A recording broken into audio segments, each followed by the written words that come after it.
Estamos con Gerardo Rossini para reflexionar un poco sobre la realidad de nuestro país, que tanto da para hablar, ¿no? ¿Cómo estás, Gerardo? Un gusto. Muy bien, muchas gracias por la invitación. Creo que es bueno reflexionar para generar un contexto de apertura hacia nuevas puertas en donde nos pueda despertar la inquietud y el ver hacia dónde podemos dirigir nuestra manera de relacionarnos y de manejar la realidad dentro de nuestras posibilidades. Vivimos en una Argentina donde el asistencialismo está muy presente. ¿Vos considerás, desde tu perspectiva, que hay en la Argentina una cultura del asistencialismo?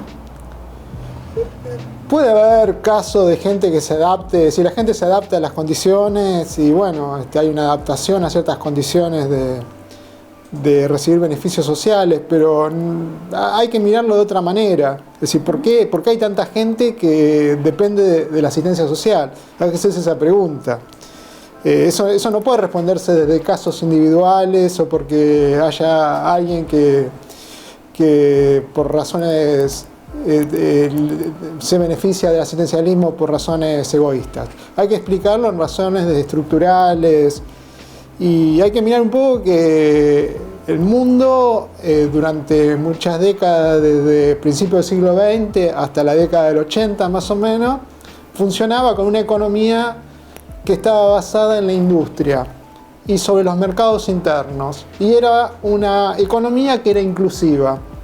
Esa economía inclusiva se expandía a medida que se expandía el salario, el trabajador asalariado y el consumo. Inclusiva porque generaba puestos de trabajo. Generaba puestos de trabajo y así se expandía a través del asalariado y del consumo y la producción masiva. Ese tipo de economía se transforma a partir de los 80 en todo el mundo y aparece una globalización muy importante con una economía liderada por el sector financiero, el extractivismo, y que esa economía liderada por corporaciones y por monopolios corporativos con mucha concentración, en todo el mundo va excluyendo gente, dejando gente afuera. Hay distintas palabras, distintos autores que hablan esto, pero bueno, excluidos, marginales, puede ser una palabra para hablar de estos que quedan fuera, que se caen.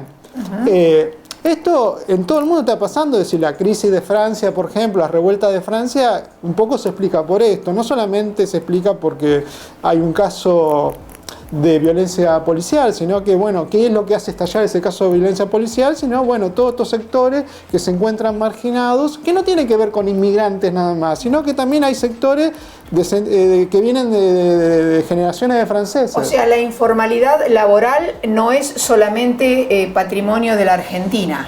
No, más que informalidad laboral, también hay gente que se cae de la informalidad laboral. Vos tenés los trabajadores formales, asalariados formales, los trabajadores asalariados informales y gente que se cae de eso también, que está en trabajos de subsistencia o que entra y sale intermitentemente del trabajo informal. Está lejos ya del trabajo asalariado formal.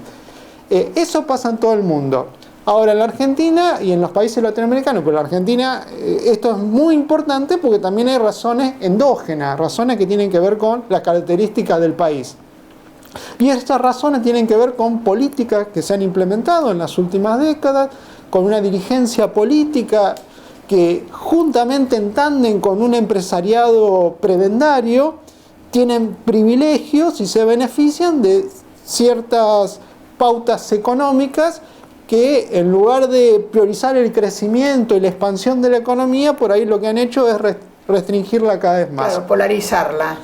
No polarizarla, sino restringir el crecimiento de la economía. Es una economía que hace 12 años, 11 años que no crece y que la población va creciendo, sí, entonces genera cada vez... Me refería a polarizarla a que se benefician ellos, ¿no? Bueno, hay sectores que obtienen grandes beneficios. Ahora, la educación aquí la quiero hacer presente en esta charla. Dentro de este porcentaje de gente que se maneja en esta informalidad laboral, de asistencialismo incluso, hay casi un 60%, diríamos, de personas que no tienen la educación completa. Eso de algún modo atenta contra el crecimiento y desarrollo a futuro de nuestro país. Sí, por supuesto, ese es un factor muy importante. La Argentina tiene un problema educativo muy grave, tiene una crisis educativa muy grande. Estamos viendo alumnos que terminan la primaria sin saber leer y escribir, alumnos que terminan la secundaria sin comprender un texto, sin saber operaciones mínimas de matemática, las pruebas a aprender.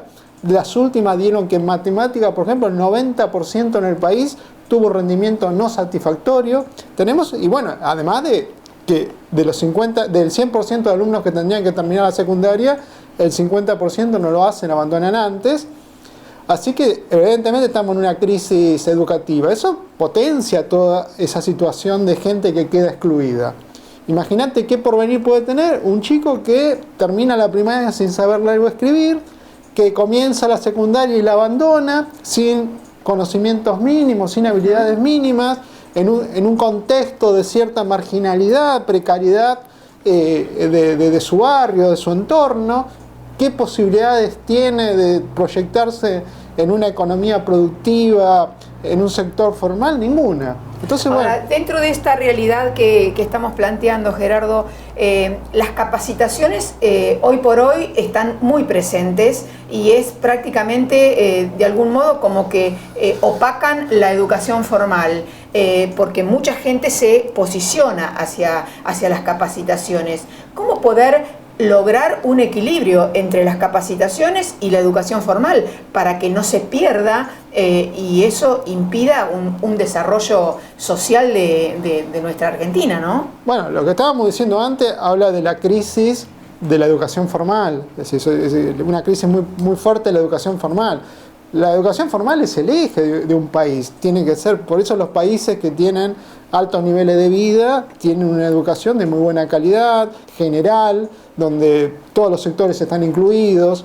Entonces, que hablemos de que la Argentina tiene una gran crisis educativa, bueno, es uno de los factores que inciden en esta precarización. Entonces, bueno, sí, la Argentina tiene que implementar políticas que vayan a mejorar los estándares educativos, no seguir con parches, tienen que ser políticas de muy fuerte incidencia y a largo plazo. Pero bueno, con educación solamente no alcanza, porque la educación se debe conjugar con otros factores. Y la escuela sola, en un entorno de pobreza, de marginalidad, no puede sola, necesita de otras instituciones que la rodeen y la acompañen. Si tuvieras que hacer mención, ¿cuál sería digamos, el estándar en el que se debería manejar lo sistémico, ¿no? Más allá de la educación? ¿Qué cosas puntuales vos considerarías que permitiría avanzar y salir de este asistencialismo? Y bueno, se necesitaría un Estado más presente en las zonas más vulneradas, cosa que no pasa. En las zonas más vulneradas lo que se ve es que el Estado está muy lejos, que no llega a intervenir, especialmente con un tema fundamental que es la inseguridad. La inseguridad genera un grado de precariedad, de vulnerabilidad de la vida muy fuerte.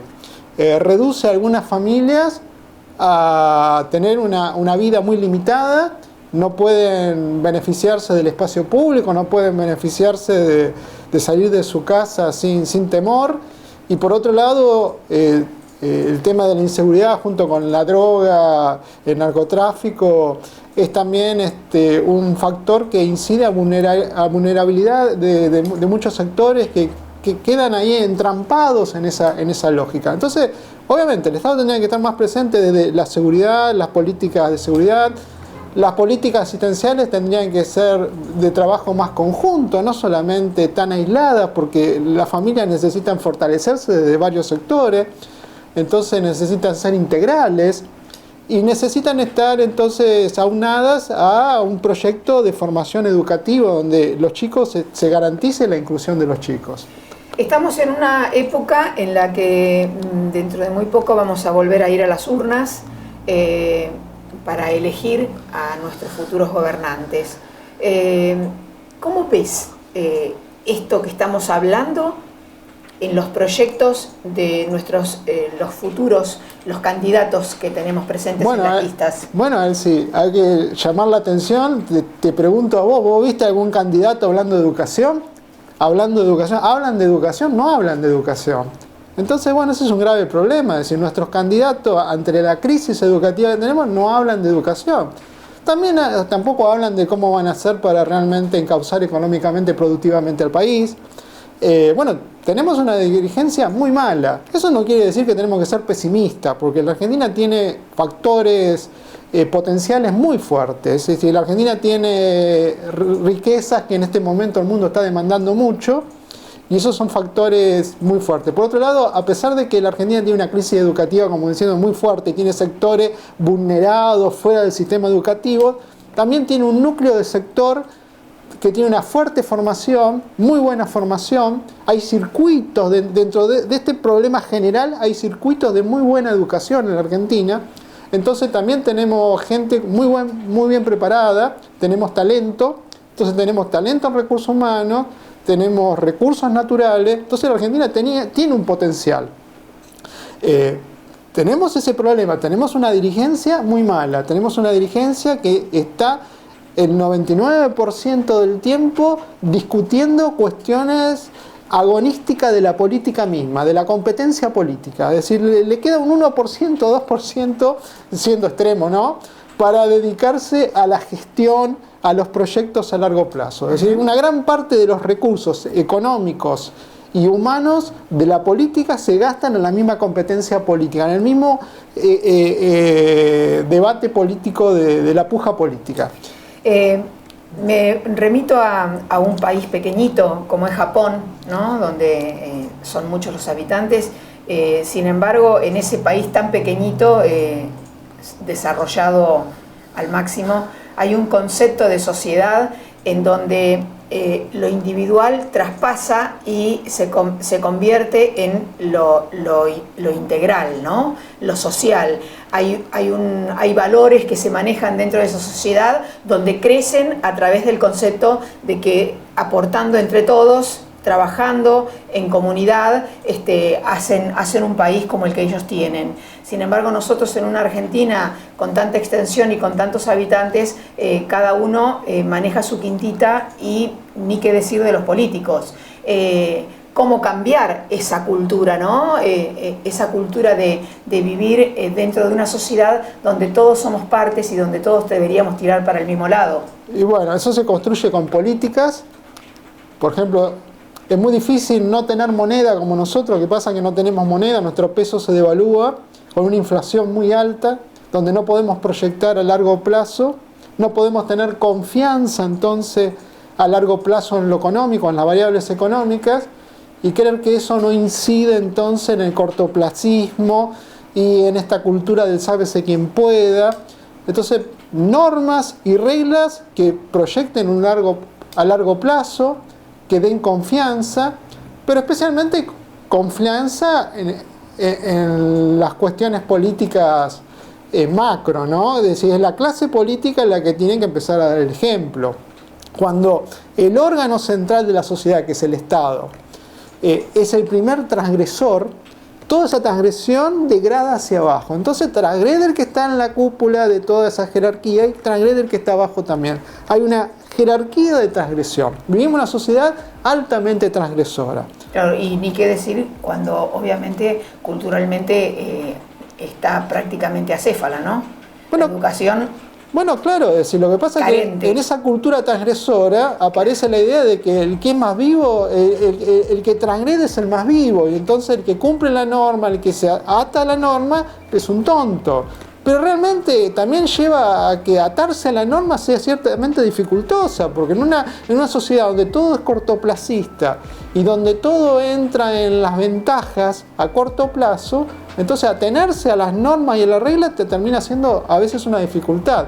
Entonces, bueno, se necesita una política moralmente más sana, ejemplificadora desde la cabeza, desde la dirigencia, desde la élite política, que sea ejemplificadora. Porque, bueno, vuelvo a decir, el Estado es el órgano moral de la sociedad, es el órgano ejemplificador de la sociedad. Gracias, Gerardo. Bueno, gracias a vos.